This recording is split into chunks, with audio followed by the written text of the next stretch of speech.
Bentrovati amici, oggi parleremo di un argomento molto delicato, di un fenomeno che pare sia in aumento. Parleremo di bullismo, di ragazzi che prendono di mira altri coetanei, che li deridono, li prendono in giro, li bullizzano, questo è il termine che viene utilizzato.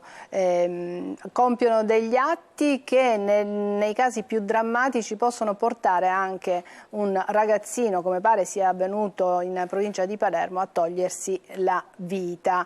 L'ultimo fatto di cronaca è a rivelarci quella che potrebbe essere la verità, come al solito è il cellulare del giovane che viene analizzato dagli inquirenti e che dà una pista ben precisa. Messaggi di derisione per l'orientamento sessuale, ma altre volte possono essere per la corporatura, insomma degli atteggiamenti che fanno molto male a chi li riceve. Procurano un disagio che può essere intercettato dalla famiglia, dalla scuola, perché spesso questi fenomeni nascono in ambiente scolastico ma poi hanno delle ripercussioni anche fuori le aule di un istituto scolastico. Ma cosa fare? Cosa fare se un ragazzino mostra segni di disagio?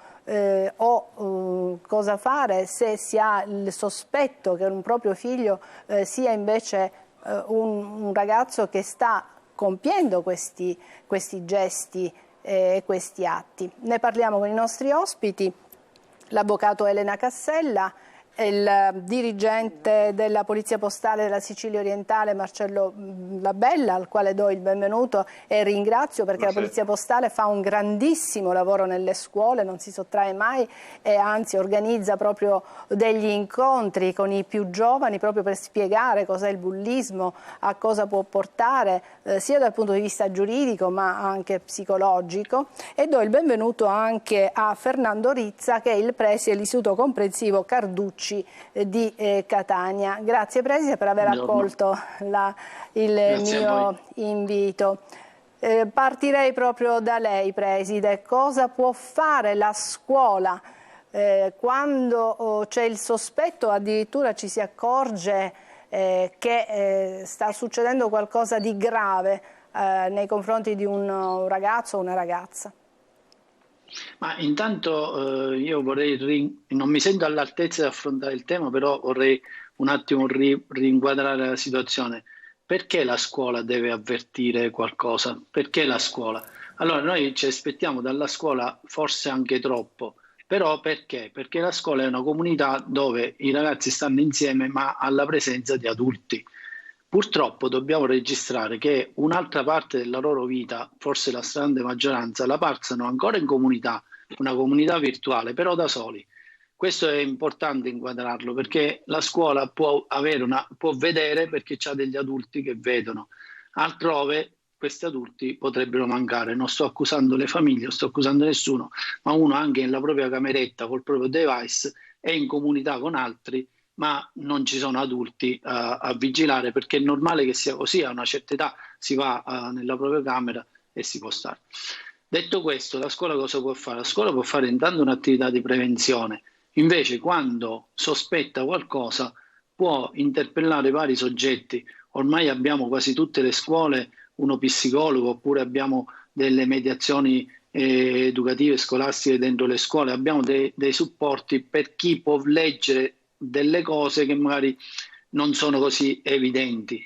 Inoltre la scuola cerca di stare allerta su ogni segnale, ma allo stesso tempo non può interpretare qualsiasi segnale come bullismo. Il bullismo, ce lo può dire il dottor Labella, ce lo può dire la dottoressa Cassella, è un fenomeno che ha dei connotati ben precisi, non è il banale insulto che può scappare e che può esserci e che non deve esserci, ma che ci può essere. È il ripetuto insulto, è l'esclusione dal gruppo. La scuola può fare dei lavori, per esempio, sul gruppo, può per esempio lavorare sull'inclusività, può per esempio educare a occuparsi dell'altro, dove l'altro oggi, il compagno di classe, è sicuramente un soggetto molto più debole, ma con in mano strumenti molto molto potenti, perché poi stiamo parlando non appena del bullismo, ma del cyberbullismo, che è quello più pericoloso, quello che appunto può avvenire in qualsiasi momento della giornata, anche senza essere in contatto fisico con qualcuno.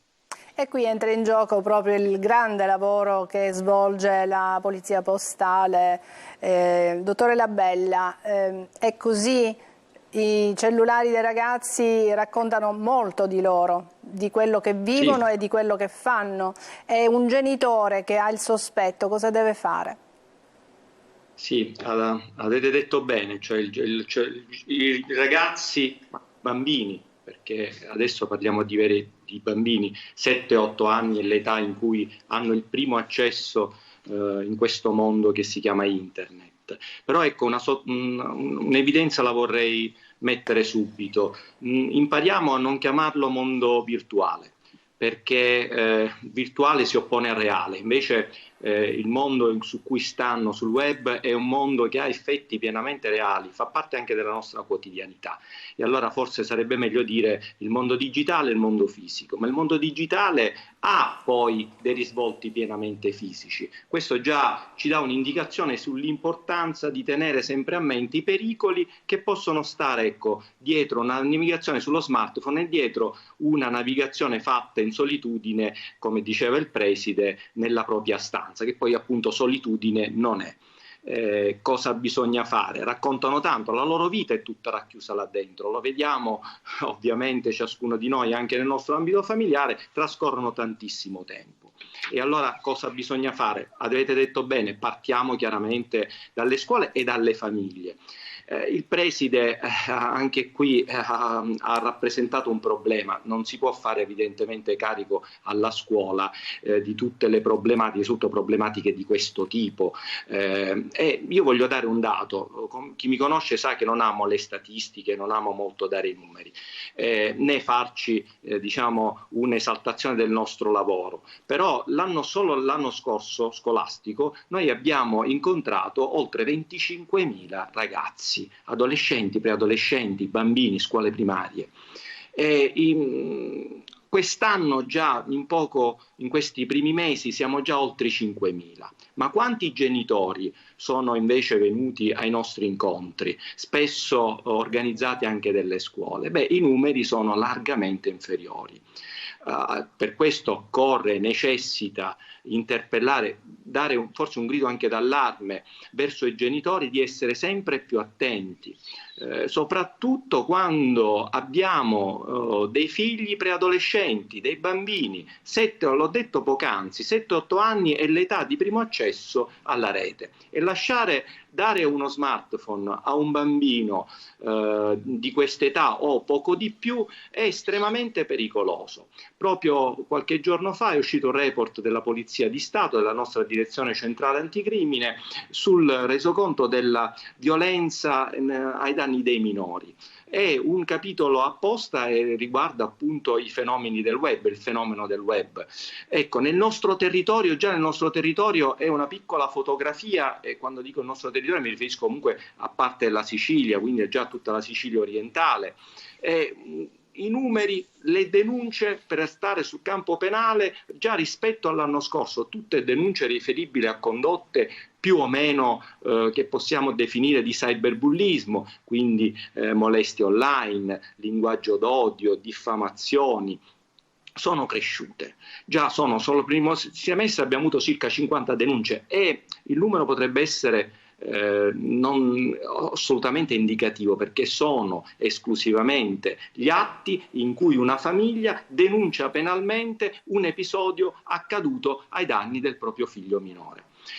Cosa possiamo fare? Cosa occorre fare al di là dell'aspetto di prevenzione, al di là di quello che ha detto il preside con l'assistenza chiaramente degli psicologi? Quando si verifica una situazione di chiaro pericolo, e non mi riferisco solo al cyberbullismo ma anche a fenomeni come l'adescamento o le social challenge, cioè le sfide. Poco tempo fa proprio noi della Polizia di Stato abbiamo lanciato un allarme su alcune sfide che vanno sui social e che vedono proprio i minori e gli adolescenti autori, ma anche vittime. Ne faccio un esempio, una delle tante, la cicatrice francese, cioè il darsi dei pizzicotti sulla guancia, ma in maniera forte, tanto da lasciare dei lividi, per fingere che si è stati autori di uno scontro fisico. Ecco, questo è uno dei tanti esempi, ma di challenge pericolose che possono portare in vero e proprio pericolo di vita l'autore, ve ne sono tante. Quando accadono queste situazioni, la velocità è importante. La velocità a fare che cosa? A rapportarsi direttamente con noi della Polizia di Stato. Abbiamo anche gli strumenti per cercare di arginare un fenomeno che poi, una condotta che poi può diventare estremamente pericolosa. Grazie dottore Labella. Appunto, rapportarsi subito con la polizia, in che modo? Venendo fisicamente ai vostri uffici, telefonando, c'è una linea dedicata? Tutti gli strumenti che ha detto lei, cioè possono chiamare, possono venire direttamente, possono utilizzare un'app della Polizia di Stato, UPOL. Noi nelle scuole la diamo sempre, e con mia anche grossa meraviglia in qualche scuola in cui siamo andati di recente, siamo andati in una scuola elementare nel quartiere di Librino, la gran parte dei ragazzi già la conoscevano, quindi la scaricano, fanno il download sul loro strumento, sul loro telefonino, e consente agli stessi bambini, agli stessi ragazzi di fare delle segnalazioni anche in maniera anonima, però ci danno la possibilità di intervenire. I genitori chiaramente telefonano, possono venire, possono mandare un'email. Ormai siamo ovviamente, come tanti altri enti ed istituzioni, sul web. Basta digitare il nostro nome, Polizia Postale Catania o Centro Operativo di Sicurezza Cibernetica, come ora ci denominiamo, e troveranno subito sia mail, sia numero di telefono che indirizzo. Grazie dottore Labella. Dunque attenzione genitori, se notate qualcosa di anomalo nei vostri figli, il primo segnale, la prima cosa da attenzionare sicuramente è il cellulare del vostro ragazzo, perché lì c'è una fonte importante di messaggi. Ecco, lì potete già trovare qualche indizio per intuire, capire se sta avvenendo qualcosa del genere. Stiamo parlando di bullismo, ma diamo una definizione. Cos'è il bullismo esattamente? Allora, il bullismo è una forma di violenza fisica o verbale o psicologica, che però, come hanno detto giustamente chi è intervenuto prima di me, ha una delle caratteristiche ben specifiche, cioè è perpetrata nel tempo e danneggia una persona. Ovviamente si parla di bullismo quando si parla di minori. Quando questa violenza viene fatta attraverso i social, là allora si parla di cyberbullismo. Questo è quello che accade. Il cyberbullismo è peggio del bullismo, perché io ho sentito, siamo andati in tantissime scuole, i ragazzi, ho notato una cosa molto importante: i ragazzi quando parlano del cyberbullismo si sentono particolarmente fragili, perché nel cellulare i dati vengono conservati e dunque anche i bulli in qualche modo si sentono più forti e loro più fragili, perché mentre nel bullismo quel danno potrebbe essere, e vediamo ora come, in qualche modo riparato, nel cyberbullismo il danneggiato ha la sensazione di non poter far nulla. Così non è, e ora lo vedremo. Io però, a proposito degli interventi autorevoli di prima, voglio dire una cosa a cui tengo molto. Appunto, si parlava di parlare alla polizia, parlare agli adulti. Ma per poter, allora io dico ai ragazzi: dovete parlare, e forse oltre che agli adulti e alla polizia, prima di tutto dovrebbero parlare tra di loro. Cioè io credo molto alla tecnica della coalizione tra ragazzi, perché quello che mi è capitato di constatare in alcune scuole è che i ragazzi hanno una certa difficoltà a parlare con gli adulti, perché quando uno dice, non so, facciamo un caso tipico. Il caso tipico è che un bambino, un ragazzino 13 anni, 14 anni, va nel bagno della scuola, riprende un altro ragazzino e poi condivide quel video e dice anche a tutti gli altri: condividete il video, e a quello che viene poi ripreso, non dire niente perché sennò ti spacchiamo la faccia. A quel punto il ragazzino si sente assolutamente congelato e non vuole tradire, perché è un disagio enorme, non vuole tradire gli altri ragazzini perché sennò si sente meno, un po' come ma in la questo famosa caso sigaretta. c'è un gruppo contro un singolo. Allora c'è un gruppo contro un singolo e ha detto bene, se invece il singolo diventa gruppo, allora questo secondo me è la politica da portare avanti. Ci sono tante scuole, soprattutto al nord Italia, ma le ho viste anche qua in Sicilia. Per esempio hanno inventato il questionario anonimo. C'è un questionario assolutamente anonimo perché è molto importante l'anonimato. Il bambino non vuole, il ragazzino non vuole esporsi per diverse ragioni.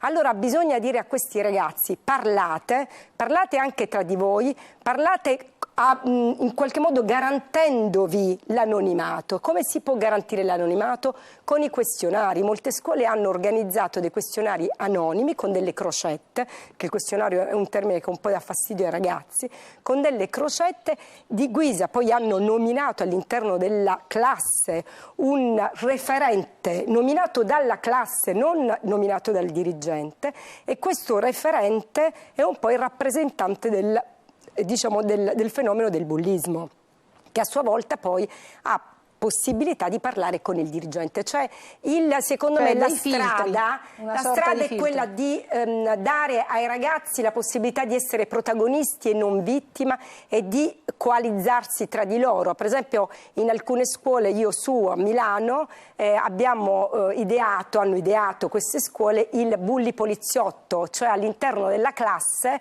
un bullo poliziotto che fa proprio da referente e da soggetto a cui poter parlare e confidare, perché è molto importante questo secondo me è fondamentale. I ragazzi vogliono conservare l'anonimato.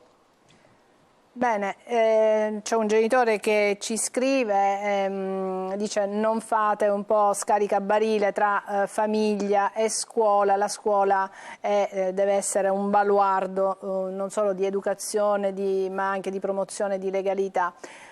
Preside, la convince quest'idea del questionario? Volevo intanto ricordare ai nostri telespettatori il 342 7455 005, con un messaggio potete interagire con noi.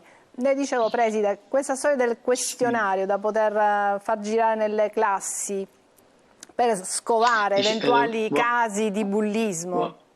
Volevo precisare la mia espressione comunità virtuale, chiaramente era un eufemismo, cioè per dire che poi si continua a stare insieme su un supporto magari tecnologico. Per quanto riguarda il papà ha ragione, però guardate che la scuola da sola, lasciata da sola o senza collaboratori, non può farcela, questo è scontato. Detto questo, mi interessa molto quello che ha detto la dottoressa Cassella, potrebbe giovare. Però anche là spero, ma io so come lavora la dottoressa, che siano anche questionari ben fatti, perché la diffidenza poi è la prima cosa che può emergere, per cui un ragazzino può pensare che attraverso quel questionario lui verrà magari conosciuto da altri, e allora bisogna trovare quegli strumenti che ci fanno capire cosa c'è senza magari farglielo dire esplicitamente, perché esplicitamente non lo direbbero, ma questo chi fa i questionari lo conosce bene, quindi è un esperimento sicuramente interessante. Dottore Labella, in tempo reale mi è stato mandato una foto, sta girando, ecco, possiamo già dare una notizia, vediamo se appunto è una fake news. State attenti, stanno girando per rubare i bambini, tenete d'occhio i vostri figli. L'abbiamo ricevuta, è un file audio, sì, è un file audio che sta girando da alcuni giorni, ce l'hanno anche segnalato. Riteniamo ovviamente che sia un messaggio che porta solamente a incutere timore, a incutere paura, quindi comunque sia di stare tranquilli, non abbiamo riscontri effettivi, reali su quanto sta accadendo, quindi è assolutamente verosimile che sia una fake news. Esatto. E a proposito di attività, ecco, chiamiamole così, innovative, Noi abbiamo concluso l'anno scolastico, e quest'anno lo ripeteremo, un'attività che ha dato degli ottimi riscontri. Insieme all'Università di Roma, del Dipartimento di Psicologia di Roma, noi come Polizia di Stato abbiamo realizzato degli scenari digitali, non voglio usare il termine virtuali, ma degli scenari e in cui ciascuno studente con cui ciascuno studente interagisce, cioè entra in quello scenario e interagisce da vittima e anche da bullo.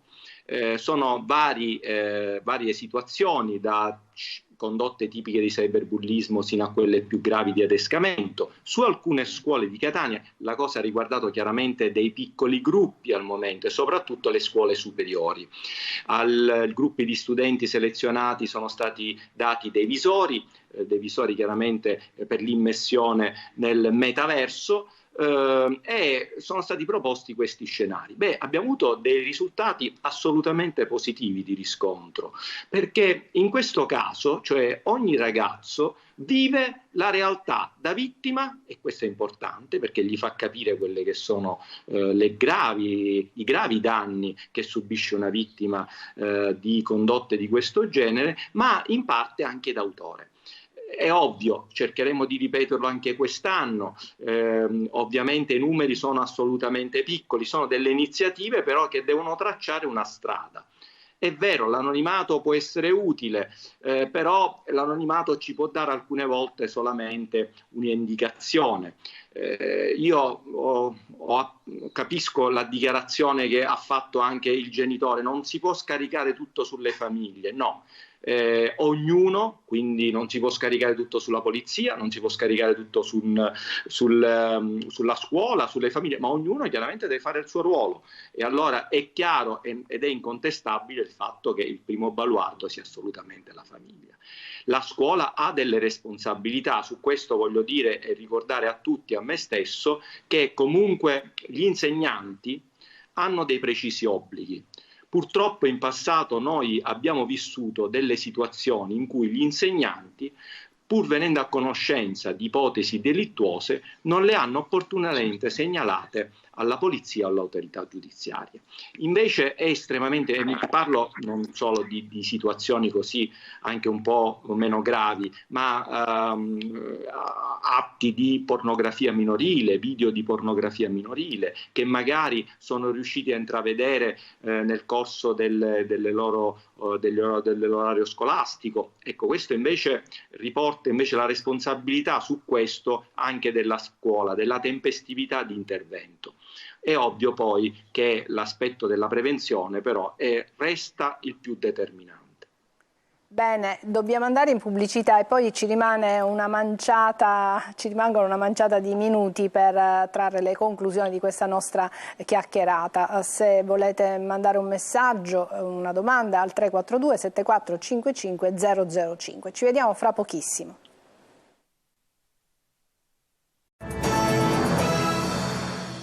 Ed eccoci tornati in studio, stiamo parlando di un argomento molto delicato, di un fenomeno purtroppo in aumento, e cioè del bullismo. Atti di aggressione, di derisione, di prendere di mira dei ragazzini nei casi più estremi. Infatti ho dato un titolo un po' forte: il bullismo può uccidere, può veramente portare le vittime a togliersi la vita, e purtroppo i casi di cronaca ci raccontano anche questo. Abbiamo parlato di prevenzione, abbiamo parlato del ruolo che ciascun attore deve svolgere, cioè la scuola, la famiglia, ma anche la legge. La legge come si sta muovendo, avvocato? Allora, la legge si sta muovendo perché noi ricordiamo che abbiamo una legge del 2017, la numero 71, che vale la pena ricordare, è stata voluta da Elena Ferrante, che era una senatrice, all'epoca era l'insegnante di Carolino Picchio. Non dimentichiamo questa studentessa di Novara che purtroppo si è tolta la vita, ed è stato il primo processo di cyberbullismo. La legge ha già definito nel 2017 il cyberbullismo e contiene delle norme di contrasto al cyberbullismo. In realtà in questi anni si sono mosse le istituzioni, perché ricordiamo che esiste una proposta di legge, che peraltro la 190, che peraltro è stata da pochissimo, a settembre del 2023, è stata passata alla Camera. Addirittura non era passata in un primo momento, poi è stata dichiarata una situazione di emergenza e a settembre è passata alla Camera, quindi al vaglio del Senato. E a proposito della scuola, in uno dei punti della proposta di legge importante è quello di riconoscere ai dirigenti scolastici la possibilità direttamente di fare la segnalazione alla Procura della Repubblica o al Tribunale per i minori. Questo è importante, quindi viene riconosciuta alla scuola comunque un valore e un'importanza anche da protagonista, così come ci sono altre norme, altri punti importanti, che è appunto la famosa Camera Anonima, cioè un centro di ascolto anonimo dove poter raccogliere le segnalazioni in maniera anonima. Io voglio dire una cosa ai ragazzi, però, anche ai ragazzi ai bulli. Intanto mi fa piacere che c'è tra l'altro un stimatissimo rappresentante della polizia, perché ho notato, così come io faccio l'avvocato e mi occupo di tante altre forme di violenza, l'ammonimento in caso di violenza contro le donne ha avuto un impatto molto importante anche nella diminuzione nel numero delle persone che non hanno poi fatto la recidiva. E allora invece la legge la 71 del 2017 prevede la possibilità di chiedere al questore di ammonire il bullo. Il bullo viene chiamato dal questore, c'è un confronto con le famiglie, con il bullo, con il bullizzato, e rimane non in sede penale, ma tutta l'attività si spiega in sede amministrativa. Secondo me è uno strumento, ma qua forse mi potrà smentire, che non ho visto utilizzato molto in questi anni, nonostante lo preveda la legge. Quindi io auspico invece, visto che è una strada amministrativa che potrebbe anche essere utilizzata come forma di prevenzione, mi auguro che sempre più spesso si possa ricorrere come forma di prevenzione all'ammonimento. Dottore Labella, in chiusura, lo ritiene uno strumento utile che possa fare da deterrente? Sì, in teoria lo dovrebbe essere. I casi registrati sul nostro territorio, ma anche a livello nazionale, non sono molto significativi, quindi abbiamo comunque pochi casi. È uno strumento che deve essere richiesto, ovviamente, quindi noi lo accettiamo, il questore ovviamente lo applica, ma solo nel momento in cui c'è una parte che lo richieda. Riguarda chiaramente i reati non procedibili d'ufficio.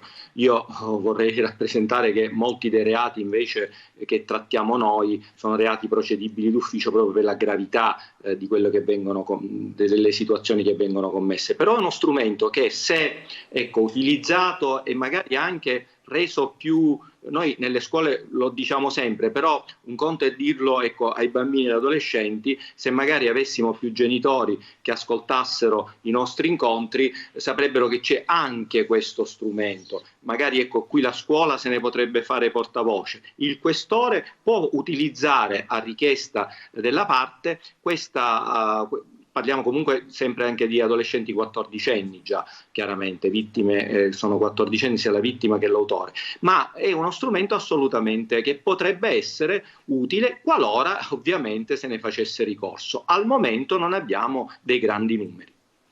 Preside, in conclusione, quindi la scuola ha un grandissimo ruolo assieme a quello delle famiglie, quindi massima allerta, lavorare molto sulla prevenzione, ma anche occhi aperti, io direi, su quanto accade fra i ragazzini, e gli insegnanti possono essere certamente delle ottime sentinelle. Occhi aperti, e quindi ci vuole anche la formazione verso gli insegnanti, che talvolta sperano che si tratti di episodi davvero sporadici e che si riducono a nulla, e invece tante volte nascondono. Quindi è vero, bisognerebbe formare bene gli insegnanti e magari anche denunciare fatti che poi non sono niente, però chissà, forse è meglio. Il discorso dell'ammonizione va bene pure, però nell'educazione la punizione è uno degli strumenti, non è ed è sempre estremo. quello che farà molto secondo me è per esempio educarli a vivere in comunità, occuparsi uno dell'altro, e allora ecco che se il rapporto dell'uno con l'altro è positivo probabilmente si riducono anche i fenomeni. Educarli dunque al rispetto, all'educazione, alla gentilezza. Grazie ai miei ospiti, grazie all'avvocato Elena Cassella, grazie al preside Fernando Rizza, grazie al dottor Marcello Labella. Veramente in bocca al lupo e complimenti innanzitutto per il lavoro che svolgete tutti e tre, e in bocca al lupo anche per la vostra attività, che è certamente importante, molto delicata. Grazie anche a chi ci ha seguito da casa. Grazie, buon lavoro a tutti. Grazie. Alla prossima, grazie.